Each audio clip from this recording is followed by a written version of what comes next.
everybody. Welcome, welcome. This is Fail-Proof Nutrition, how to reach your goals without being perfect. That would be nice, right? So what we're going to learn today is why you can't fail when you follow this plan, when to cheat, why you should cheat, and how you should cheat. Ooh, her eyes lit up.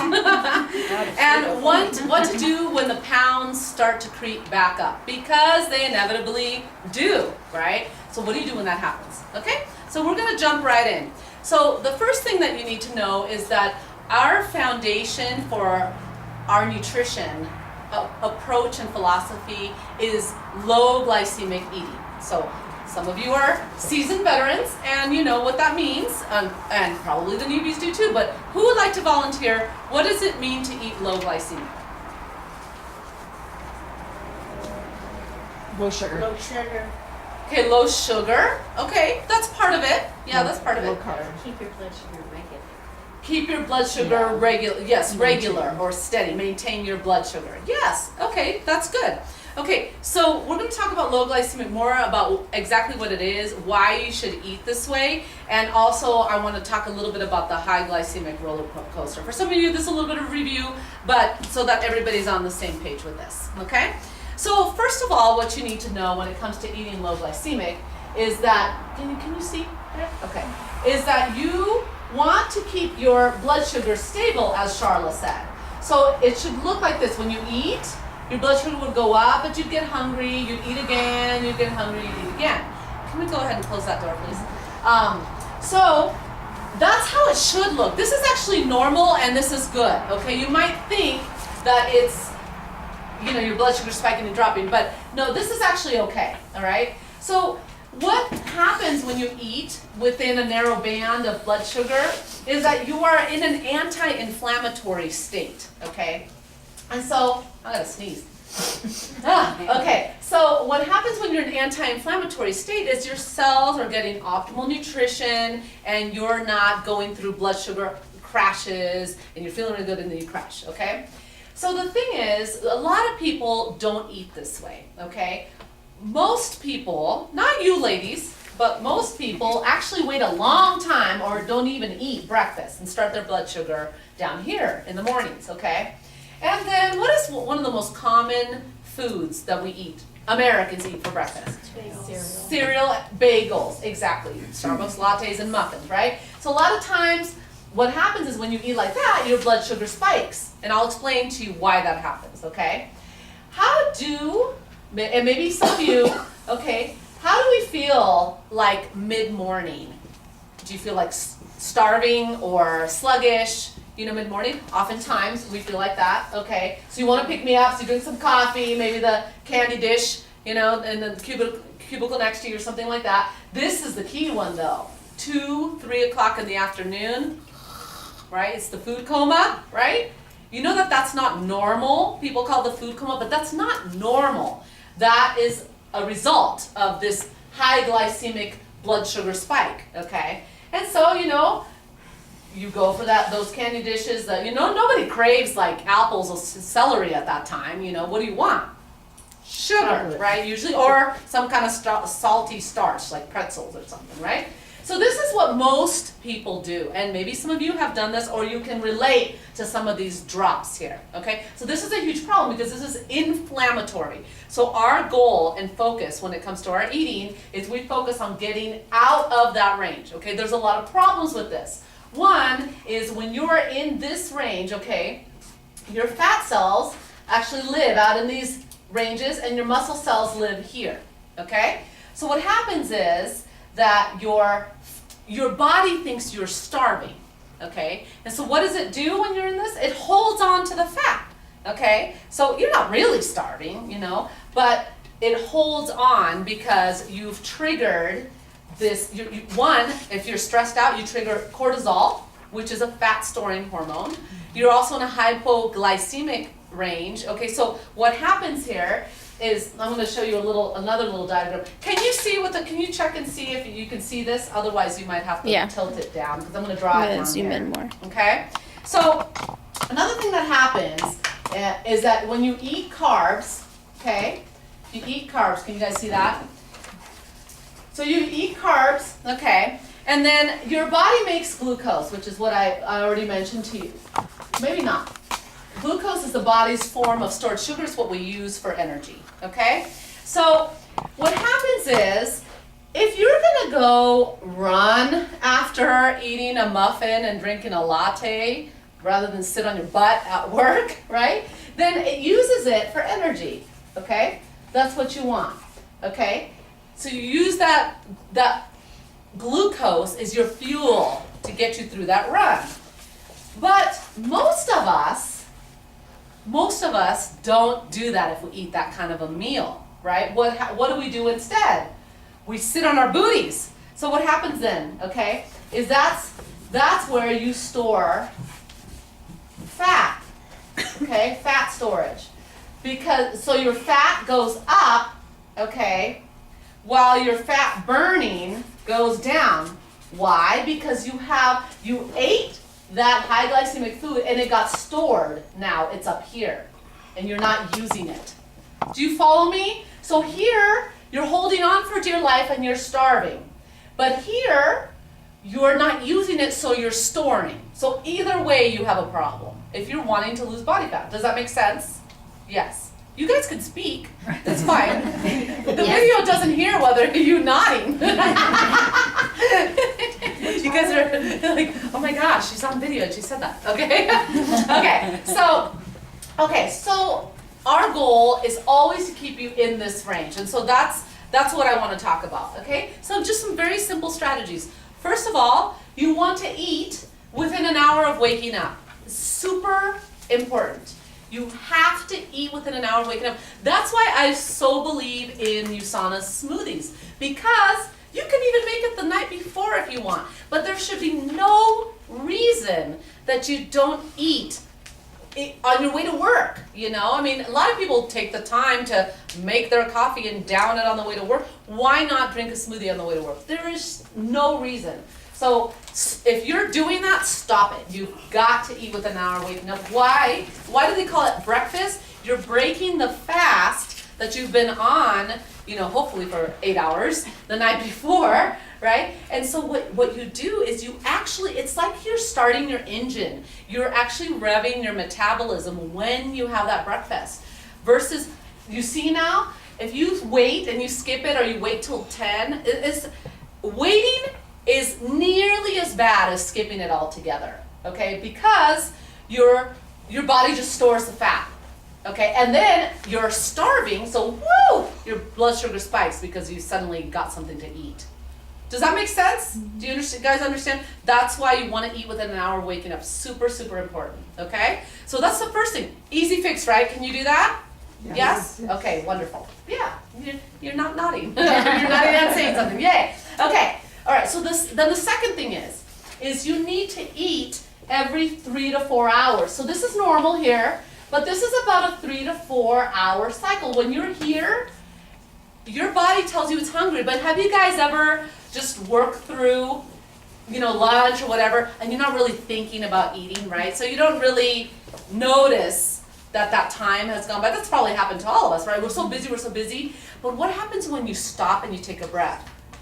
You're starving. Oh my gosh. And what do you want to eat? Chocolate? Bart doesn't want to say it too loud, huh? No. Chocolate. Yeah. No, you want to eat anything. But a salad doesn't sound good right about that time. No, it doesn't. Yeah. No, it's like, okay, where's the, Subway or Chick-fil-A or whatever, right? Mm-hmm. So that's super important. Now, we talked about this in the last class about planning ahead. You know, you want to make sure always, don't leave your house without your shake or something to eat, you know, and food, a food bag, anything, you know, fruit and nuts and string cheese and some yogurt. Have some snacks so that, you know, if it happens to be that you can't go out and get lunch, at least you have something on hand to eat, okay? So that's really important. So can you do that 3 to 4 hours? Some people really struggle, you know, raise your hand here if you struggle with remembering to eat. Yeah, there are some, yes, there are, I know. Some of you are like, what are you talking about? You know, like I can't stop eating, you know, but some of you, yeah, you struggle with remembering to eat. So You know, I mean, this might sound kind of silly, but maybe set an alarm on your phone, you know. I mean, you set all kinds of calendar reminders. How about a reminder to eat? Just until you get into the habit, you know. It would be, you know, like anything, you don't forget to brush your teeth at night, do you? Well, don't raise your hand. Right? But you don't forget to brush your teeth at night, you know, obviously. So, you know, it's just a habit. And it kind of sounds silly, I need to make a habit out of eating, but for some of you that is an issue. Okay, so that's something I can recommend there. Okay, then the other thing is, and this isn't going to be rocket science to you or news to you, but you want to focus on eating low glycemic. So what does that mean? So the low glycemic foods are what keep your blood sugar stable. So 1, eat within an hour of waking up. 2, eat every 3 to 4 hours. And 3, you have to eat low glycemic foods. Because even if you're eating every 3 to 4 hours, but then you're eating cookies, well, that's still high glycemic, okay?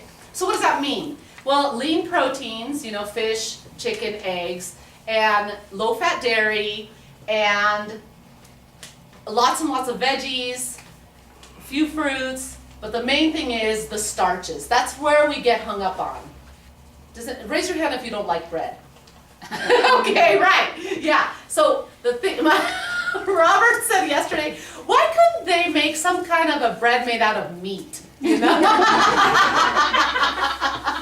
So, you know, you're eating meat, but it tastes like bread, you know? That was funny. But it makes sense. We all love bread, you know? So when it comes to that, it has to do with the low glycemic starch. That's where we get hung up on, right? You know, it's overeating tortilla chips or pretzels or cookies or bread. You know, we never really overeat on spinach or apples, even chicken, you know? But, so when it comes to that, you want to focus on the low glycemic starches. So now, if you're in rapid fat loss mode, I highly recommend you to do 0 starches. All of your carbs are veggies and fruits, okay? More veggies than fruit, but all of your carbs should be there, okay? Now, when you can slightly increase, and you just have to pay attention to how your body feels. Let's say you're like, oh my gosh, I'm just dying for some brown rice, and you have some for lunch maybe a couple days a week. You know, maybe your weight loss will slow down just a little bit, but you'll still keep losing weight, okay? The more your starches increase, the slower the weight loss, okay? And this means even low glycemic starches. But the main thing you need to understand is you got to stay away from the high glycemic starches altogether. So that means sugar and white flour, you know, all the processed stuff, okay?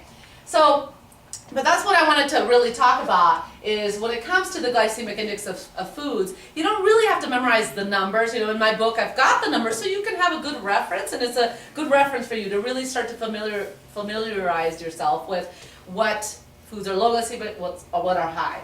But the main general rule is anything overly processed is high, okay? So white flour, white rice, white tortilla, anything white, okay? So for cauliflower, you know, anything white. So then medium glycemic are things like brown rice and quinoa, okay? So those are medium, okay? And then lower, kind of in the mid-range is sweet potatoes. You know, that would be a good one, okay? So just keep that in mind.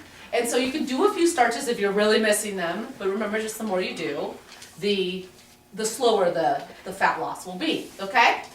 And then I want to talk about, so that kind of gets into cheating, okay? That gets into the idea of cheating. Now, I totally believe in cheating. Would you guys like to cheat every once in a while? Be nice. Yeah? So she's frowning, she's like, oh my gosh, what is she going to tell me? What does that mean, cheating? Okay, so what I mean by cheating is you have to give your mind, remember we always talk about the mindset when we talk about nutrition. You need to give your mind a break when it comes to fat loss and your weight loss efforts, okay? So what I mean by cheating is actually planning a cheat day. And when I talk about a cheat day, I mean an anything goes cheat day. Ooh, scary, okay? So a couple ways to do this. One, you can do it every 7th day. Okay, so you can do it every 7th day. So let's say it's Sunday or Saturday. Every 7th day is your cheat day. Or 2, you can do it every 6th day, or the 2nd time, 3rd time, your high carb cycle comes around. So those of you on the meal plan, you've got high carb, low carb, no carb, high carb, low carb, no, and then the next one is the high carb. Yeah, I guess that would be your 7th, wouldn't it? Mm-hmm. Yeah, okay, so it works out. Yeah, so but you get the idea. Make it on a high carb day. Now let me tell you about this cheat day, okay? I really say anything goes because this is what happens. You're working so hard, you're eating so clean, you're really focused. What happens when the cheat day comes? You're like, I don't want to ruin all that. But the important thing is that you mentally know that you will actually still lose weight if you have a cheat day. Because this is the whole idea of fail-proof nutrition. If we focus on being perfect and eating perfectly all the time, what's going to happen to you?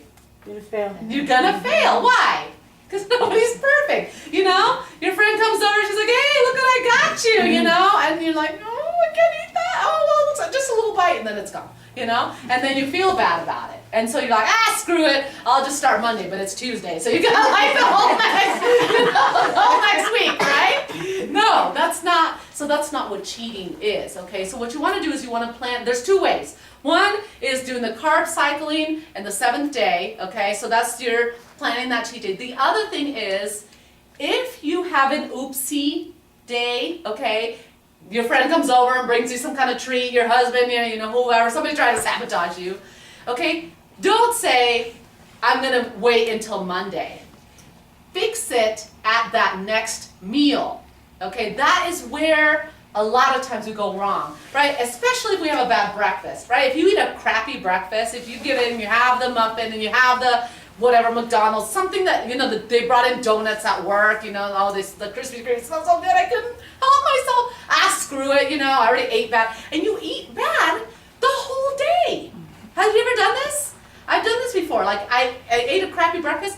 All day long I ate bad. And I felt even crappier at night, Hasn't that happened to you? Come on. Yes, I'm not the only one. You say yes so they hear it on the video. Yes. So I don't feel so bad, right? So that's happened. And so instead it's like, oh, that was a horrible breakfast. I got to make up for this at lunch and eat a salad. So, and it's as simple as that. What does it come back to? Your mindset, right? It comes back to your mindset because you know that having the salad for lunch would be better than just screwing up the whole day, right? So that's what I mean by cheat day. 1, give yourself a mental break, plan ahead. You know that there's going to be a pizza party or, you're going over to a friend's house, they're going to have wine, whatever. Enjoy it and be fine with it because it's a mental break. Now, if you have it turns into a cheat week, then obviously you're not going to lose weight. But I promise you, if you plan ahead, you will lose weight. You will still see results. You'll still see results, okay? So it's very important. So that, or if it's an unplanned thing and it happens on a certain day, just make up for that with the next meal or tomorrow morning or that, okay? It's all about what's in between the ears when it comes to that. Does that make sense? Mm-hmm. Okay. Great. So yeah, so that's, you got to plan the cheat day. And the last thing that I wanted to talk about is why you can follow the 80-20 rule or the 90-10 rule. So again, not being perfect and still reach your goals, okay? So the 80-20 rule is if you eat low glycemic, so keeping your blood sugar stable, and how do you do that? How do you do that? Start with breakfast. Eat within an hour waking up and 8 every 3 to 4 hours. And what do you eat? Low glycemic. That's very good. Low glycemic foods. Okay. So if you do that 80% of the time, you will maintain your weight. You will maintain your dress size. If you do that 80% of the time. So see, you don't even have to be perfect. You can do it. You can maintain it. Now, if you want to lose body fat, it's 90-10. See, it's not even 100%. 90-10, okay?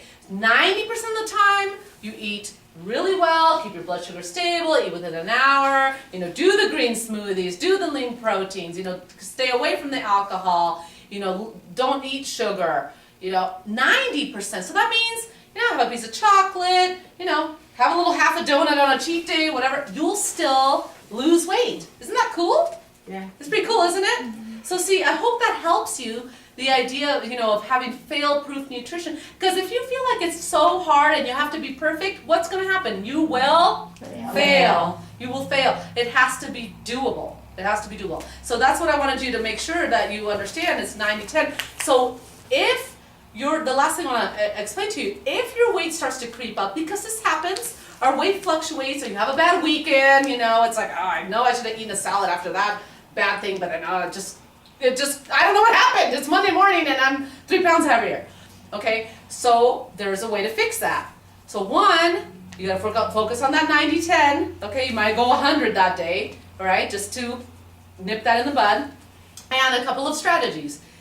You also want to eat light at night, okay? Eat light at night. This has helped me and most of my clients tremendously. If you have had that weight creep up, nip your dinner in the bud, like literally cut it in half, eat a salad, you know, drink more hot tea, whatever you can do to eat lighter at night and not weight, that those couple of creeping pounds, they will go down. I promise you. It's really, that the dinner is usually where people get hung up. That's when you go out to eat, when you didn't plan really well and you ate heavier at night, you know, you're eating with your family and it's a sit-down dinner, or you didn't plan and just bought something on the way home. Usually people get tripped up at dinner time. So if you focus on eating light at night, that will help you get back those pounds. And then I already mentioned, you know, to make it up with the next meal and so forth. But the other big one is down on the alcohol, like nix it. You know, that's, alcohol will pack on the pounds really quickly. So this again, I'm talking about if the weight starts to creep up when it's going down, okay? And then the last thing too is to do a HIIT exercise. I posted this on the Facebook group, okay? We did one last week. We're doing another one next Tuesday, 5:15, so make sure you sign up. The high intensity interval training, that also will boost your metabolism. And you can, if you're traveling, you can always Google us, look up a HIIT workout, look on our website, you can always do a HIIT workout, okay? And that will help boost your metabolism and get that those extra couple pounds off, okay?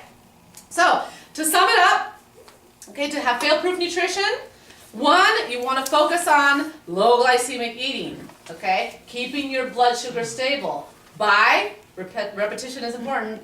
Eat breakfast. Eating within an hour of waking up, eating every 3 to 4 hours, and what kind of foods? Low glycemic. Very good. Okay. 2, allow yourself to cheat and plan your cheat date every 7 days, right? And if you have an oopsie, when do you make up for it?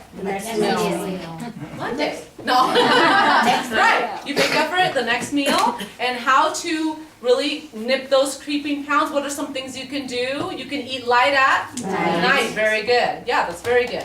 Okay? And then you want to down the alcohol, lower the alcohol and the sugar, right? So remember, guys, the easiest thing to do is the easiest thing not to do.